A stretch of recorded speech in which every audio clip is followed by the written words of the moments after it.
안녕하세요 여러분. 오늘은 취업설을 풀어보려고 합니다. 제가 한국에서 취업을 해보진 않았지만 어디나 약간 비슷하지 않을까요? 저는 호주에서 이제 외국인 신분으로 영주권이 없는 상태에서 취업을 한 거기 때문에 비자 관련된 이슈가 있다는 부분만 좀 다르고 평범한 과정을 거쳤어요. 오늘은 제가 합격한 곳 2군데랑 떨어진 곳 1군데 이렇게 해서 3군데에서 어떻게 채용 과정이 진행됐는지 정리해보는 영상을 만들려고 해요. 현재 다니고 있는 회사도 있기 때문에 익명을 보장해서 ABC로 지칭할게요. 가장 먼저 말씀드릴 A는 떨어진 곳이에요. 먼저 온라인으로 지원을 하고 3시간 정도 소요되는 문제를 풀었어요. 근데 그 문제가 시험 문제가 아니라 행동과 관련된 문제였어요. 예를 들면 이런 상황일 때 어떻게 행동하겠냐, 너라면 어떻게 하겠냐, 이런 프로젝트가 진행 중이고 업무는 이거고 또 이런 조직도가 있다. 이 상황에서 너는 누구한테 어떻게 보고하겠냐, 이런 식으로 상황이나 이제 그런 시나리오를 주고 저의 성향과 성격 이런 것들을 알 수 있는 그런 질문을 풀었습니다.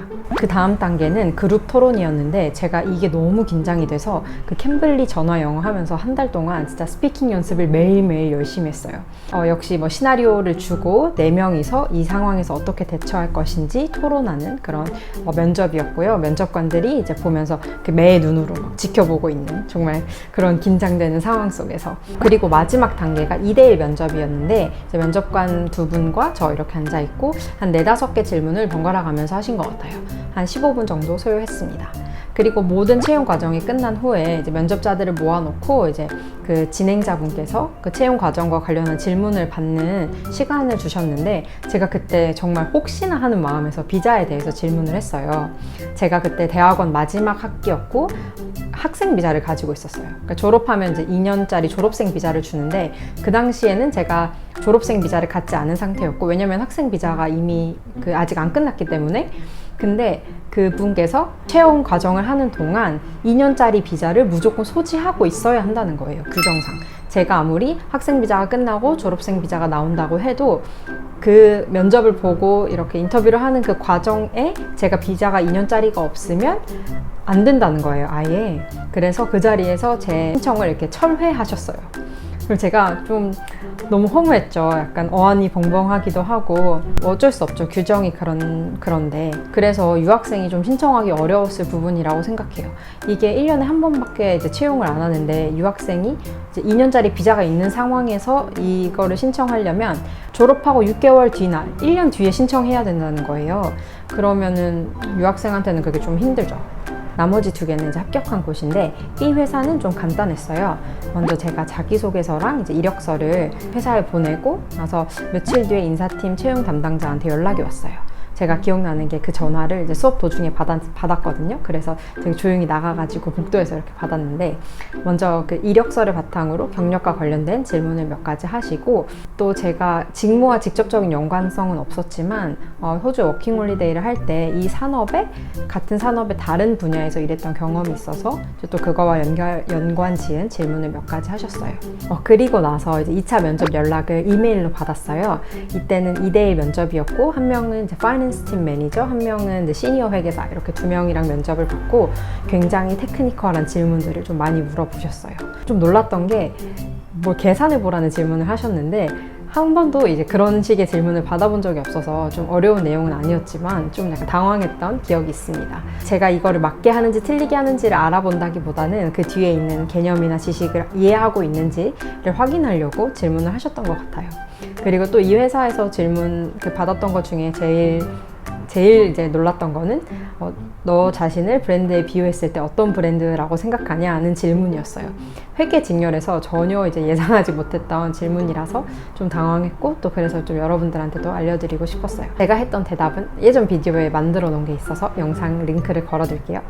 마지막 C 회사는 이제 최종 결과를 듣기까지 가장 오래 걸렸던 회사였어요. 첫 면접부터 이제 최종 결과를 듣기까지 한 달 정도 소요됐거든요. 이 회사는 제가 학교에 있는 그런 구직 포탈을 통해서 이제 신청을 한 회사였고, 먼저 이력서랑 자기소개서를 내고 그 회사에서 이제 면접을 보러 오라는 연락을 받았어요. 여기는 이제 처음 갔을 때 파이낸스 팀 매니저 분이랑 1대1로 면접을 받고 한 20-30분 정도 이제 이력서를 보면서 구석구석 질문을 하셨어요. 지금 말씀드리는 면접들은 제가 대학원을 졸업하고 첫 풀타임 직장을 구할 때 봤던 면접들이라서 그 당시에 제 경력이 정말 별게 없었어요. 학교 다닐 때 했던 뭐 인턴이랑 파트타임 해서 실무 경험은 총 6개월 정도가 다였고, 그 외에는 대학원에서 진행했던 뭐 큰 프로젝트 한 2개, 그 다음에 뭐 봉사활동 몇 개? 이 정도가 정말 다였는데, 근데 면접 보면서 느낀 건 정말 회사들도 졸업생 포지션이기 때문에 기대치가 거기에 맞춰져 있어요. 졸업생한테 뭐 2-3년의 경력 이런 것들을 기대하지 않아요. 그래서 일단 내가 내 포지션에서 보여줄 수 있는, 그러니까 경력으로 내가 보여줄 수 없으니까 그게 뭐 배움의 자세, 뭐 열정 이런 걸로 많이 어필하는 게 정말 중요한 것 같아요. 일단 그렇게 면대면 면접이 끝나고 이제 한 일주일 뒤에 2차 면접을 봤는데, 그때는 헤드 오브 파이낸스랑 전화로 면접을 했어요.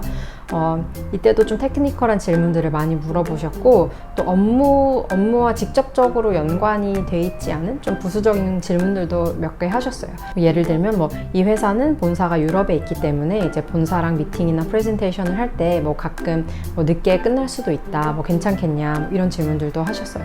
저는 제가 뭐 집이 가깝고 돌볼 개나 애가 없기 때문에 괜찮다고 대답했습니다. 그리고 이제 3번째 면접을 유럽 본사에 있는 인사팀이랑 했어요. 이때는 정말 이제 뭐 behavioral question 같은 거, 뭐 갈등이 있을 때 어떻게 해결하느냐, 뭐 팀에서 어떤 식으로 행동하는지 이런 걸 알 수 있는 질문들을 많이 했고요. 그리고 드디어 면접이 끝난 줄 알았지만 마지막 4차로 이제 호주 지사에 있는 이사님과 면접을 봤습니다.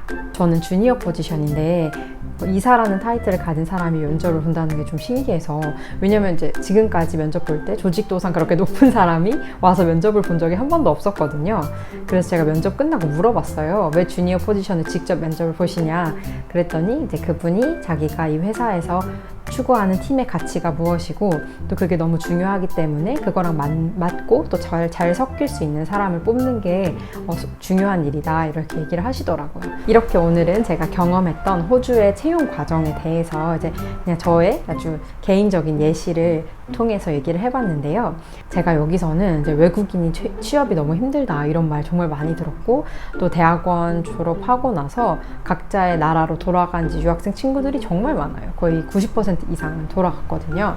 그래서 막 그러면 좀 외로움도 있고, 외국인이니까 뭐 어렵다, 뭐 언어가 모국어가 아니니까 좀 불리하기도 하고, 또 이제 상대는 호주 사람들과 경쟁을 해야 되고, 이런 게 있어서 좀 어려운 마음이 들 때도 많았지만, 그래도 정말 뜻이 있는 곳에 길이 있다고 하잖아요.